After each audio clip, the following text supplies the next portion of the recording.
Hello আমার প্রিয় বন্ধুরা, আজকে তোমাদের জন্য যে গল্পটা নিয়ে এসেছি সেই গল্পটা একটু অন্যরকম টাইপের গল্প। পারফিউম বা আমরা যেটা সেন্ট হিসাবে, খুব সুগন্ধি হিসাবে ব্যবহার করি, এই পারফিউম সবাই কম বেশি আমরা পছন্দ করি। এবং এই পারফিউম বিভিন্ন টাইপের হয় এবং অনেক মানুষই আছেন যারা এরকম বিভিন্ন পারফিউম পছন্দ করেন।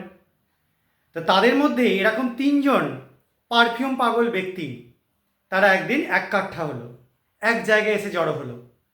তাদের সেদিনের লক্ষ্য বেশ সুন্দর একটা পিকনিক হবে এবং পিকনিকের পর একটা নতুন পারফিউম যেটা তৈরি করেছে তাদের একজন বন্ধু, সেই পারফিউমের গন্ধটা শোঁকা হবে, শুঁকে দেখা হবে কেমন সুন্দর গন্ধ সেটা। একদম নতুন একটা জিনিস। যদিও যে বন্ধু নিজে তৈরি করেছে সে কিন্তু তখনও পর্যন্ত নিজেও ভালো মতোভাবে শোঁকেনি যে পারফিউমটা কেমন গন্ধের। তো সেই পারফিউম শুঁকে বা শুঁকতে গিয়ে বা তারা তৈরি করে এমন একটা জিনিস তৈরি করে ফেললো যেটা বিজ্ঞানের একটা নতুন দিগন্ত খুলে দিল। এবং সেই জিনিসটা কি? সেটা হলো ক্লোরোফর্ম। তোমরা সবাই কম বেশি ক্লোরোফর্মের নাম শুনেছ।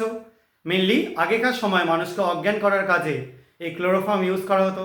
এখনও বিভিন্ন জায়গায় বিভিন্ন কাজে ইউজ করা হয়, আমি সেটা পরে বলবো তোমাদের। তো এই ক্লোরোফর্মের আবিষ্কার নিয়েই আজকে আমার গল্পটা। যদি তোমাদের এই গল্পটা পুরোটা শুনতে ইচ্ছা হয় তাহলে পুরো ভিডিওটা চ্যানেলে দেওয়া আছে, তোমরা সবাই অবশ্যই গল্পটা শুনে নিও। এবং এই গল্পটা আশা করা যায় তোমাদের একটু নতুনত্ব টাইপের লাগবে এবং ভালো লাগবে।